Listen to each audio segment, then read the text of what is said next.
residential technology, lighting specialist, Hey everybody, welcome to another episode of Residential Tech Talks. You're chopping it up with Chuck, and we are very excited to have today Alex Capecelatro, the CEO and co-founder of one of the hottest brands in the smart home space, JOSH.AI. Alex, how you doing today? Thanks. Doing well. I mean, it's crazy right now with all the coronavirus stuff, but I'm doing as well as anyone can be doing right now.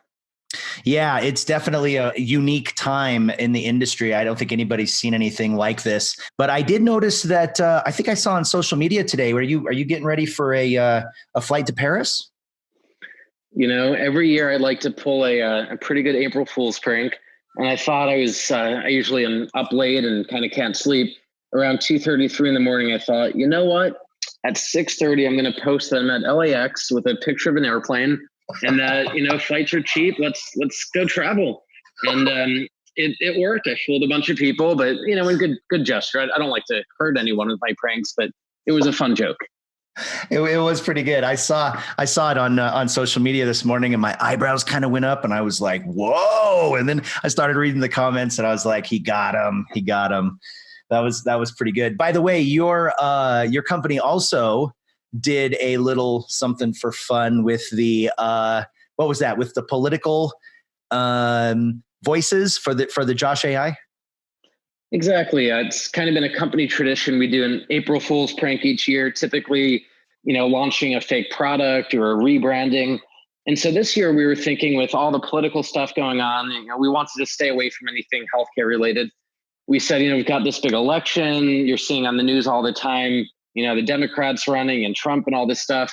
For fun, what if instead of getting the Josh response when you ask for commands, you basically got a politician responding, but with some, common catchphrase. So, when you say to open the shades to 50%, Elizabeth Warren comes on and says, and raise the minimum wage by 50%. And, just kind of had fun with this fake notion of, what if Josh basically responded as a politician? And it also got a bunch of people tricked, but I think most people were quite happy that it was not real, because it would get annoying super fast.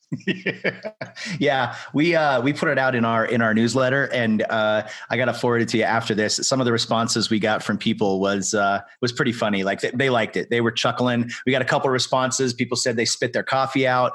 So I'd have to say kudos to your team. You guys did a pretty good job this year. Thanks. Well, the best part is, at the end, we tell people, if you want to give it a try, just tell Josh to, launch political mode.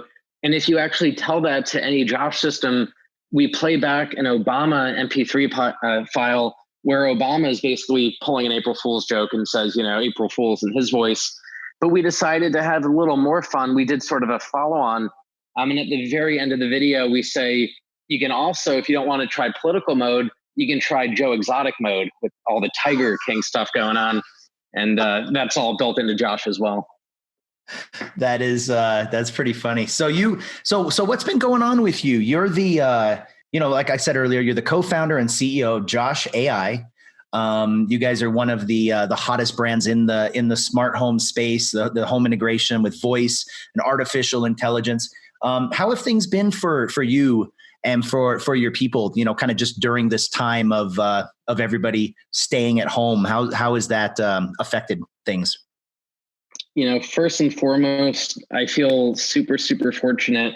We haven't had to lay anyone off. Almost everyone in the company can do, their job from home. We have a lot of programmers and designers, and it's been just really gratifying that we've been able to shift. Everyone's healthy. Everyone's doing well.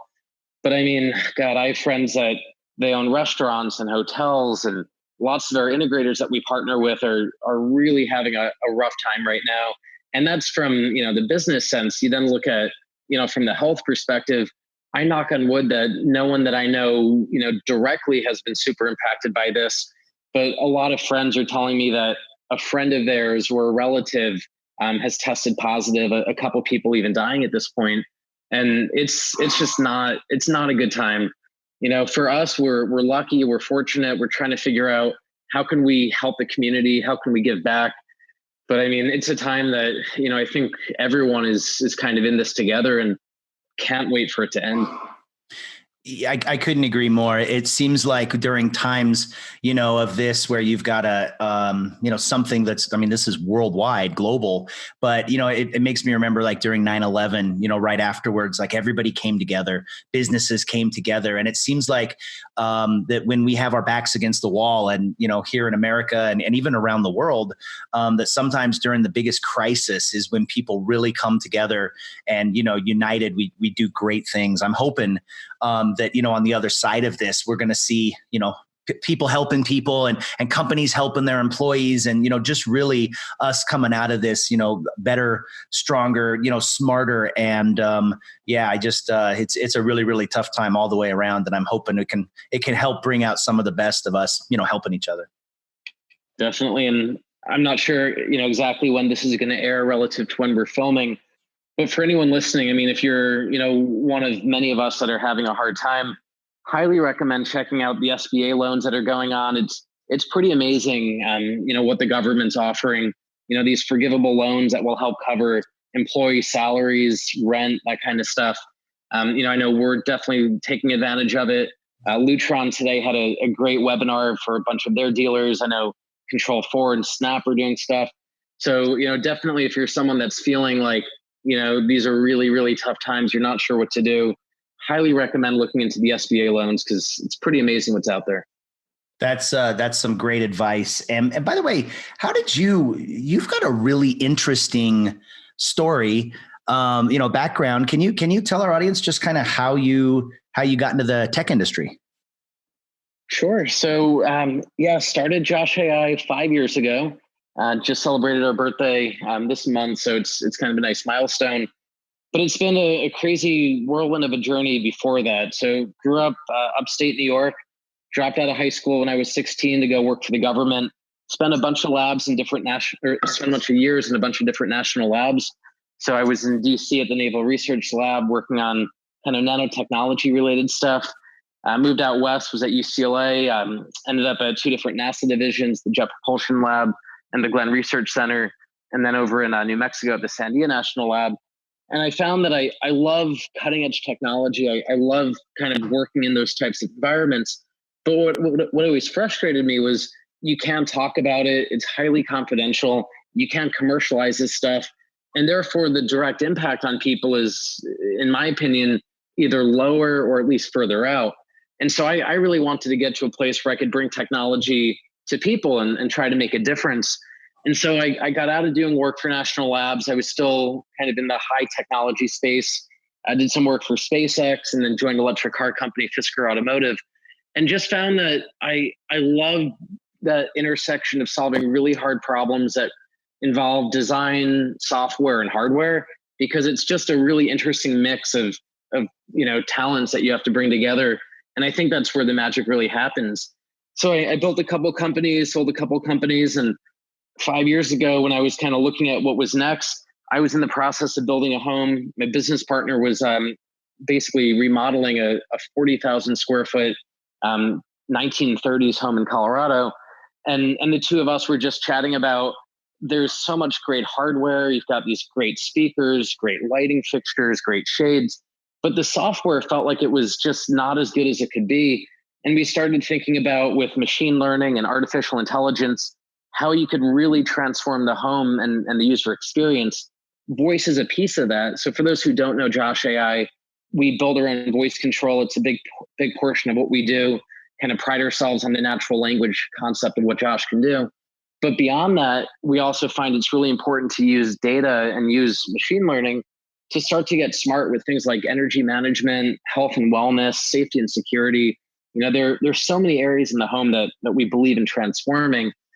And also, one of the things that has become really important to me, working for national labs in highly confidential environments, is that I think data privacy and confidentiality is super important in the home. I worry about some of these microphones in terms of who's listening. We've got, these devices all over. And I think when you're in your home, you should be safe, you should be comfortable. And so we just made it a core tenet with JOSH.AI. We're never going to sell data. We're not going to target ads. Everything that we can process in the home and not go to the cloud stays in the home. And so we've kind of become the privacy focused voice control, platform, which has always been important to us, but we didn't realize how important it would be until some of these other voice assistants, started really kind of jeopardizing people's data. That's pretty important though, that you guys, you just sort of came to this decision that this is who we are and this is what matters to us. And that's what strong companies do, right? Your values align with, your tech and everything like that, and privacy. It's got to be on top of the mind of almost everybody who's into, smart home or voice technology. Yeah, I mean, when we started this company, we thought more important than making money and more important than building cool stuff, we want to build transformative products that actually make people's lives better. And we couldn't honestly do that if we were selling your data and targeting ads. It just, to us, that doesn't feel like it's actually making your life better. So it's kind of a natural component of what we do. Yeah. And by the way, you're in LA right now. Are you in California? I'm in California. I was in LA yesterday, but came down to Palm Springs. We've got a little place down here, and kind of weathering the storm away from the big city right now. Yeah, and everybody is doing that right now. I think 60, maybe 70% of the country now is staying at home right now, and it seems like now more than ever, home is the new refuge. It's more important than ever because people are spending a lot of time in their home that they can enjoy it. And like you said, that their technology works for them. Absolutely. And, we've been really paying a lot of attention to how things are changing in this new world order. One example is just making sure the network is absolutely as robust as possible, because when you've got all the kids home, you're working from home, you're doing these video calls, it's important that the network's, really stable. But with voice control, it only gets that much more important. It's less devices that you're touching, less germs that you're spreading.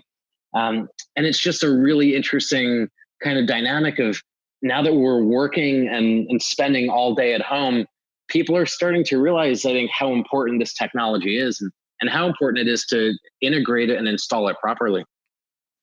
So it's integral right now that we have voice technology. I mean, I know when I'm in the kitchen and I want to change the channel on my TV, I get irritated when I have to go find the remote, which, by the way, finding the remote is a whole nother issue in and of itself sometimes, trying to be able to find that thing. But yeah, I mean, I think it's getting to where we as consumers are expecting to be able to use voice almost for everything. And when we have to, it sounds dumb, but when we have to pick up a remote or we have to push something, it's almost irritating now.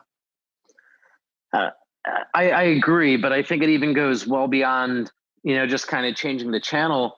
What we're finding that's so interesting is so many people are getting accustomed to the DIY stuff. You go on Amazon, you buy a Fire TV and Alexa, you can buy some Hue light bulbs, and you can get, a decent experience for a smaller environment, but it's very kind of, hacky and do it yourself and hard to maintain. Once you get into the professional space, which is where we play, you've got a professional integrator who's installing things the right way. You've got, distributed audio and video systems. It's just mind blowing what you can do differently. For example, with Josh, you just walk in a room. If you say the words, turn it up, Josh is looking at, well, what is in this room? We have music, we have video, we have temperature, we have lights. And it's essentially able to get smart about, oh, turn it up is probably the lights because that's the last thing that you're referring to. And it's set to 50%, so we'll turn it up to 70%. There's a lot that you can do in the professional space that you're just not able to do in the mass market. And I don't think people yet realize how much better your life and home could be if you have these types of products. Absolutely. It's one of those things you don't know you need it until you get to experience it. And then you wonder, how did I get along without this before? Definitely. But yeah, I will admit things are rapidly changing. We, for those in the industry know, try to make a big announcement every year at CEDIA, our industry trade show that's in September. And right now with the lack of conferences and traveling, we're starting to make plans for how do we continue to launch great product, but do it in a different way. Maybe we do some live stream video product unveiling that we invite people to, make it an event, but just trying to get creative because things are different than they were, 12 months ago. Yeah, they definitely are. And I want to ask you more about that, about events. And I also want to find out what you're watching right now while you're, at home and staying home and staying safe like everybody else. But first, we got to take a quick break. Give a shout out to one of our sponsors, and then we'll be right back here on Residential Tech Talks with Alex Capecelatro, co-founder and CEO of JOSH.AI. We'll be right back in just 1 minute. Today's episode of Residential Tech Talks is brought to you by Z-Wave Alliance. Z-Wave products and applications fall into every conceivable area of control and monitoring for residential and light commercial environments. They are powering revolutions in home safety and security, healthcare and independent aging, hospitality and real estate management, and energy conservation. Z-Wave is at the forefront of green energy management technologies, allowing automated meter readings and enhanced demand management. Z-Wave also offers integrators and system designers a world of business opportunities, along with the products and training to make those opportunities pay dividends for both you and your clients. Z-Wave Alliance, changing the connected world. Visit www.z-wavealliance.org. That's www.z-wavealliance.org to learn more. Hey, everybody. Welcome back to Residential Tech Talks. You're chopping it up with Chuck, and I'm here with Alex Capecelatro, co-founder and CEO of JOSH.AI. And Alex, you were just talking about CEDIA. That's, and other big events. That's where you guys make big announcements. That's where big tech is dropped. That's where partnerships are announced. Let's talk a little bit more about what the industry does when we can't count on those events being there, like we've got currently right now. How do you see that sort of affecting, how you guys do rollouts and announcements and things like that if there's no events? Honestly, these are uncharted territories. It's very, very rare that these events aren't happening. This is the first time possibly ever, from what I'm hearing, that the Olympics are getting moved. So I wouldn't say there's a good, playbook of this is what you do when the events aren't happening. Yeah. But for us, it's a combination of, first understanding that the events not happening are directly tied to a health crisis, a pandemic that many of our customers and our partners and integrators are dealing with. And then second, that there's an economic crisis that basically goes along with that. And so we want to be really mindful that this is probably not the best time today to be launching new product, to be, pushing on sales, to be bringing on lots of new folks. In many ways, it's similar to 2008, where we think about just bunkering down. We don't want to, lose any employees. We don't want to have to furlough anyone if we can help it, but we want to survive, get through this, and then, thrive on the other end. So to a certain extent, there will probably be some, delayed launches, some campaigns that we either don't do, or maybe we do in a different way. But we're also basically addressing the fact that in this new world order, there are different things that integrators can do. So an example of this would be, while getting out and visiting clients is just not happening right now, people have more time at home to set up their personal showrooms and to really go through online certifications and training. And so we've been seeing a record number of dealers getting certified as JOSH dealers because we've put all that online. We've made it very easy to go through and, kind of get educated without leaving your bedroom. And that's a big part of it. The other thing, though, is I would say for the first month or two that we go through this, it's very much a wait and see, don't make any drastic changes, just kind of, deal with it day by day and week by week. But then we're forecasting out saying, hey, if 6 months down the road, CEDIA is getting canceled, well, at that point, people are hungry for change. People need, a little bit, a little shakeup. And so we're big on investigating how can you do sort of online conferences. An example of this is I'm chatting with a couple of buddies in the industry about doing rotating panels where you can just jump in and join a Zoom call where we have maybe a panel of experts talking about AI or talking about health and wellness in the home or different topics, which I think are very relevant and very interesting. I will say, though, right now, the main thing on a lot of our partners' minds is just, again, staying in business, trying to get through this. And so we're doing everything we can to research and understand what the SBA loans are all about, what are tactics that, people can take that help really keep their businesses alive, and then trying to share that information. But, we're trying to balance the deep stuff, the sort of, keep you up at night type stuff with keeping it light and playful. So we mentioned we did the April Fool's campaign. Last Friday, we did a cocktail hour on Zoom where we had, 20 people all drinking various cocktails. And we think it's important that in these trying times, we remember we will get through it. It's important to smile every day and to try to find the bright side, because it's not all doom and gloom. You're right. And by the way, we also had our first virtual happy hour, and it was really cool. I think people enjoyed it. Just being able to have a little bit of connection with your coworkers and everything like that, even though everybody was stuck at home. So I think that's a new thing for 2020, virtual happy hour. Definitely. And I think that'll work for a little while, but 6 months later, people are going to be kind of over it. They'll be sick of it. Hey, speaking of which, what are you watching right now? What does Alex have in the queue? Because a lot of chatter online is definitely with streaming. People are using their home entertainment systems, their TVs, their everything like that. What's in your queue? So I'll admit, the first 2.5 weeks that we've been going through this, I didn't watch any TV. It's been busier than ever, just trying to figure out what to do with the business, our employees, our integrators. It's been pretty crazy.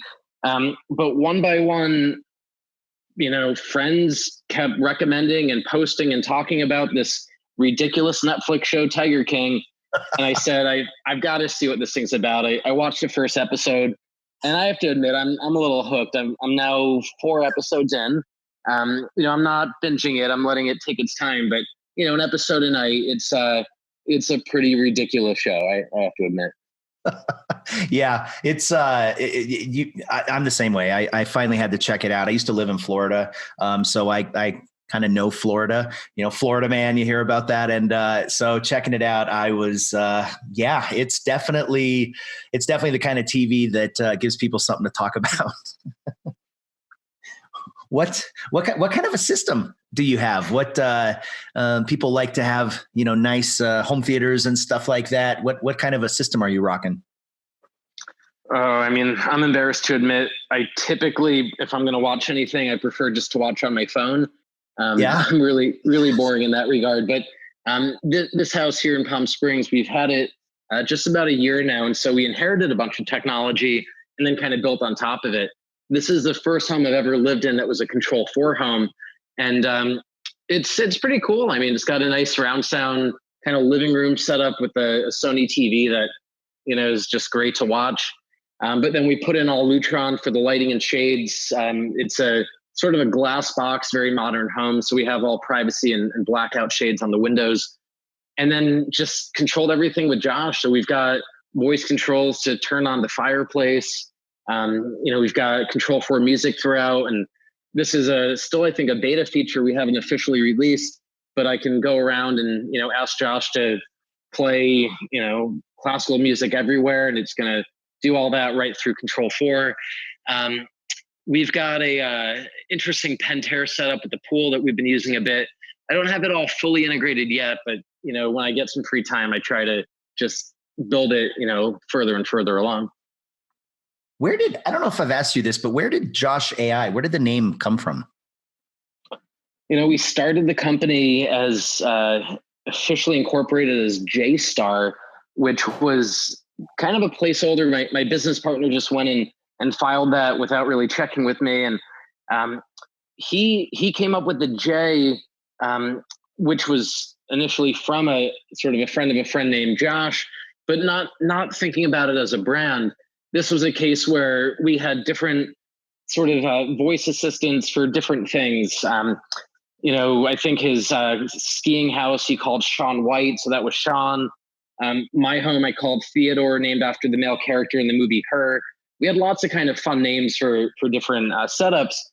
And what we found was just the system that we were deploying and showing off in the first 6 months the most was our office setup that we had called Josh, which was actually nicknamed after a physical trainer friend who the running joke was like super fun, great looking, but maybe not the brightest person. And that was always the joke with voice control, is that, it's fun, but it's not always the smartest. At least, in the early days. As we started building the brand and kind of sharing, what we were working on, we very quickly came upon this notion that we love the idea of making the logo a dog. And so if you've seen the Josh logo, it's a sort of outline of a dog. And the thought is that dogs are great companions in the home.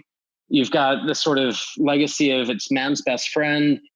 You can teach dogs basic voice commands like sit and roll over, but you're not expecting a dog to do any kind of crazy, conversation, basic voice commands.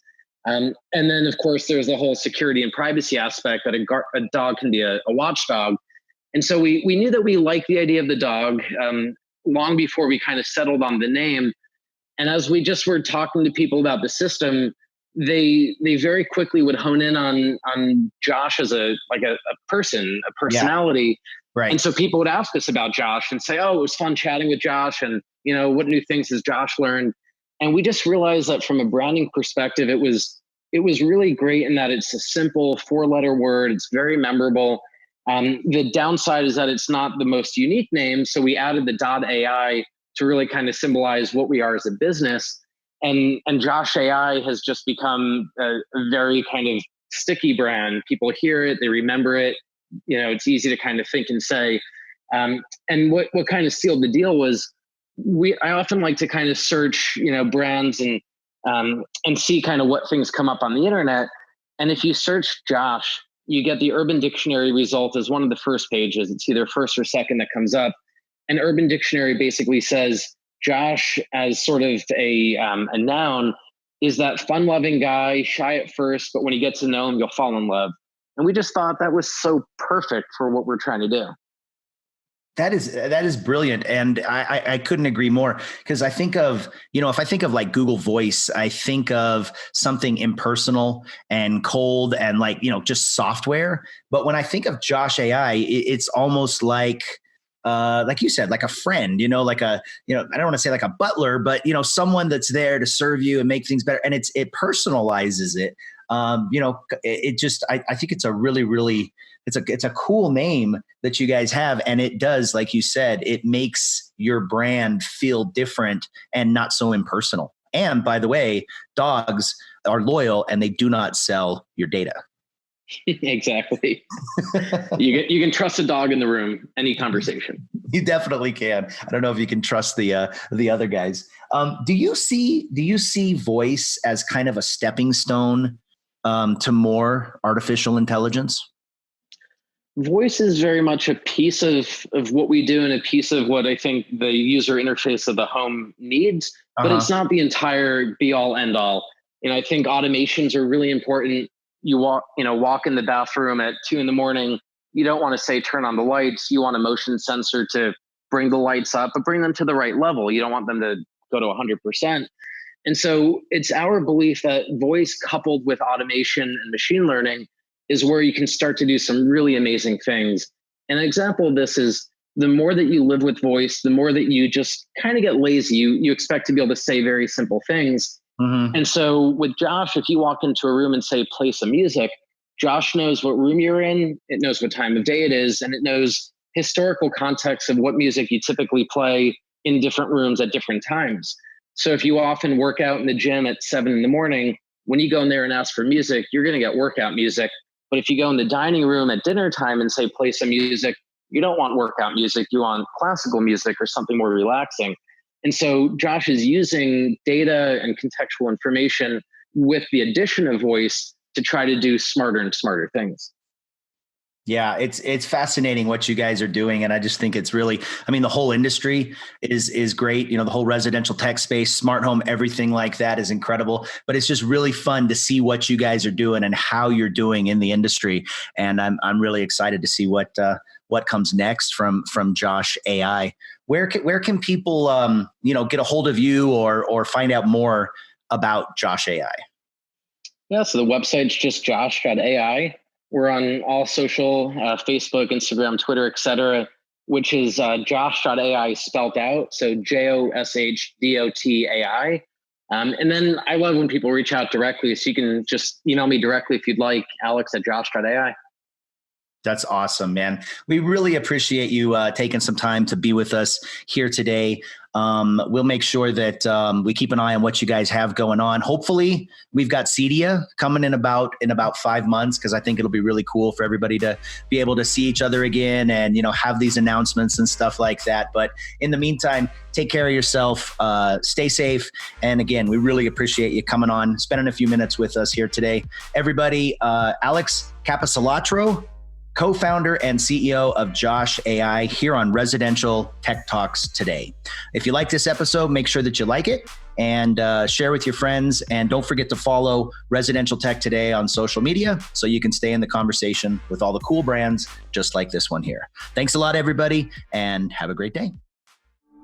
Residential Tech Talks, lighting specialist, architect, Home automation device, home or smart house.